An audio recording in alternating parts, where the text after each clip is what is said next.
नमस्कार पालकांनो, मी अमोल जाधव. स्वागत आहे तुमचे माझ्या यूट्यूब चॅनलवरती.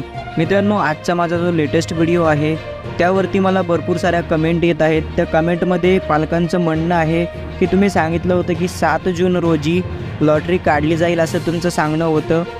सकाळचे 11 साडे 11 वाजत आहेत, तरी देखील कुठल्याही प्रकारची लॉटरी जी आहे ते RTच्या ऑफिशियल पोर्टलवरती डिस्प्ले होत नाही आहे किंवा याच्या मागचं काय कारण आहे, का दिसत नाही आहे, संपूर्ण आपण या व्हिडिओमध्ये जाणून घेणार आहेत. व्हिडिओ शेवटपर्यंत पहा, म्हणजे तुम्हाला दुसरा व्हिडिओ बघायची गरज पडणार नाही.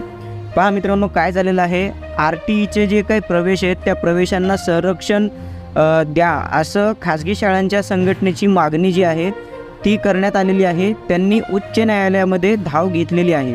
त्यामुळे काय झालेलं आहे तर शिक्षण हक्क कायदा म्हणजेच RTमध्ये सरकारने केलेल्या दुरुस्तीनंतर राखीव आणि वंचित घटकातील विद्यार्थ्यांसाठी आरक्षित असलेल्या 25% जागा सर्वसामान्य विद्यार्थ्यांना उपलब्ध करण्यात आल्या आहेत.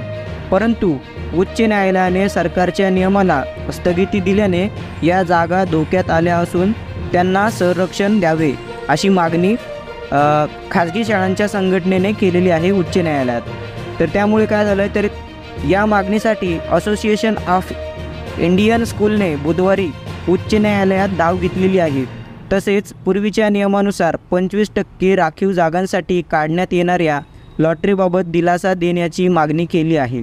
न्यायालयाने मात्र दुरुस्तीनंतर राखीव जागेवर दिलेल्या प्रवेशाची आकडेवारी सादर करण्याचे आदेश याचिकाकर्त्यांना दिले आहेत. दुसरीकडे नियम दुरुस्ती आधीच आणि उच्च न्यायालयाने नियमाला स्थगिती दिल्यानंतरही याचिकाकर्त्या शाळांनी 25% राखीव जागा खुल्या वर्गातील विद्यार्थ्यांना बेकायदेशीररित्या उपलब्ध केल्याचा दावा सरकारतर्फे करण्यात आला आहे.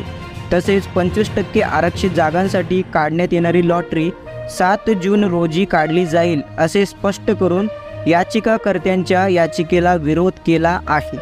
प्रवेशाची यादी नंतर जाहीर करण्याची सूचना न्यायालयाने सरकारला केली. प्रवेश यादी 13 जूनपर्यंत जाहीर न करण्याची हमी सरकारी वकील ज्योती चव्हाण यांनी न्यायालयाला दिली आहे. त्यांचे म्हणणे न्यायालयाने नोंदवून घेतलेले आहे. न्यायमूर्ती नितीन बोरकर, कमल खाता यांच्या सुट्टीकालीन खंडपीठानेही या प्रकरणी 12 जून रोजी मुख्य न्यायमूर्तीच्या अध्यक्षतेखाली खंडपीठासमोर सुनावणी होणार आहे. तर मित्रांनो, आपल्याला एकंदरीत जे आहे ते 13 तारखेपर्यंत आपल्याला वाट बघावी लागणार आहे. जो काही उच्च न्यायालयाचा निर्णय असेल त्यानंतर आपल्याला जी लिस्ट आहे लॉटरी सिलेक्शनची ती आपल्याला RTच्या पोर्टलवरती बघायला मिळेल. तोपर्यंत आपल्याला प्रतीक्षाही करावी लागणार आहे. तर जे तुमच्या कमेंट होता त्याबद्दल मी हा व्हिडिओ बनवलेला आहे. तुमचे डाऊट इथे क्लिअर झाले असतील. जय